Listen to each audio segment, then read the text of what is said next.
Assalamualaikum, Komandan. Waalaikumsalam. Ya. Komandan, kan ini kan semua puasa toh, Komandan. Ya. Jadi, cuman saya mau bertanya, apa perbedaan azan dengan imsak, Komandan? Apa perbedaan azan Azan dan imsak. dengan imsak? Oh iya.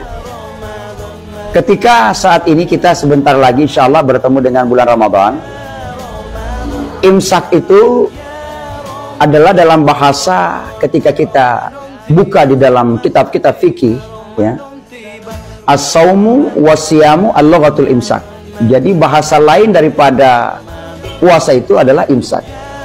Jadi imsak itu adalah sudah menandakan kita sudah tidak bisa makan, ya. Sehingga ketika pada saat ini kita pun diberikan suatu warning, ibaratnya tanbih.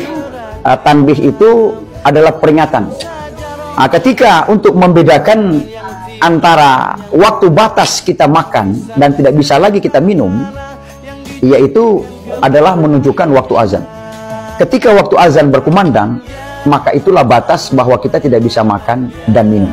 Sehingga menjadi penanda bahwa imsak itu pada dimensi kita saat ini adalah bertanda bahwa kehati-hatian.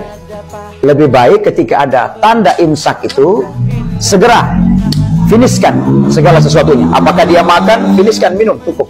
Kemudian apakah dia mungkin merokok atau mungkin ada sela makanan cemilan yang lain, ketika batas itu hentikan aja.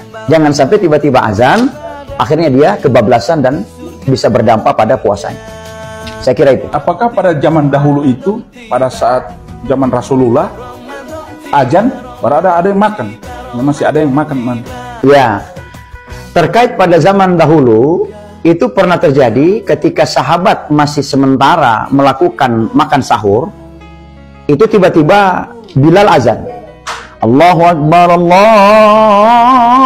Akbar. Nah, ketika Bilal azan ini, sahabat ini kan lagi asik, akhirnya jadi seperti buru-buru semuanya. Bagaimana ini dimensi ini? Akhirnya terjadilah perihal di antara sahabat itu untuk ingin mengadukan peristiwa ini kepada Rasulullah SAW.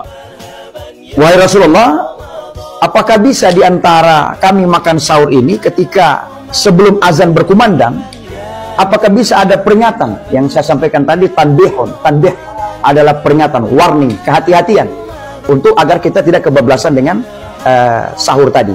Mendengar pertanyaan dari sahabat tadi bahwa apakah bisa sebelum azannya Bilal itu ada tanda dulu untuk menunjukkan bahwa berhenti makan dan minum pada saat sahur sebelum azan, sehingga tidak kecolongan lah begitu. Akhirnya Rasulullah memanggil dua sahabat. Sahabat yang pertama adalah Abdullah bin Abi Umi Maktum. Itu sahabat senior yang matanya buta lah ya, matanya tidak melihat lagi. Sahabat senior ya yang mulia. Rasulullah memanggil dua sahabat. Yang satu Abdullah bin Abi Umi Maktum, yang satu adalah Abdullah bin Mas'ud. Abdullah bin Abi Umi Maktum ini Rasulullah panggil untuk mengumandangkan azan sebelum azannya Bilal. Nah, itu ya, sebelum azan sebenarnya, sebelum azannya Bilal yang sudah menandakan bahwa batas, bahwa sebagai tanda masuknya fajar. Akhirnya azanlah Abdullah bin Abi Umi Maktum ini. Setelah Abdullah bin Abi Umi Maktum ini azan, kemudian ditambah lagi Abdullah bin Mas'ud, Rasulullah memerintahkan untuk membaca 50 ayat. Maksudnya apa? Agar menjadi kehati-hatian, tanbih, peringatan bahwa setelah azannya Abdullah bin Abi Umi Maktum, kemudian ayat yang dibacakan oleh Abdullah bin Mas'ud ini, agar supaya sudah berhentilah batasnya, segera selesaikan. Kemudian baru azannya Bilal bin Rabah. Nah, setelah Bilal ini azan, selesai. Bahwa itu sudah menunjukkan waktu menandakan masuknya fajar. Ya. Saya kira itu. Teman, seandainya tidak ada peringatan, Ya. Seandainya kalau tidak ada peringatan, ya kita juga pasti akan kebablasan juga. Tiba-tiba azan, kita juga tidak ada tanda imsak, tidak ada diberikan tuntunan batas imsak, misalkan 4:34. Kemudian pada saat itu kita tidak bisa makan dan minum lagi, tidak bisa menyempurnakan lagi, menutupkan semua, memfinish aktivitas kita untuk sahur. Ketika tidak ada tanda itu, maka ketika tiba-tiba langsung menunjukkan azan, maka tentu bagaimana kira-kira kalau Pak Usman isap rokok, tarikannya sudah dalam. Nah, tarikan rokok dalam, Allahu Akbar, Allahu Akbar. Nah, bagaimana ini? Sudah dalam. Dibuang atau ditelan saja? Ditelan. Aduh.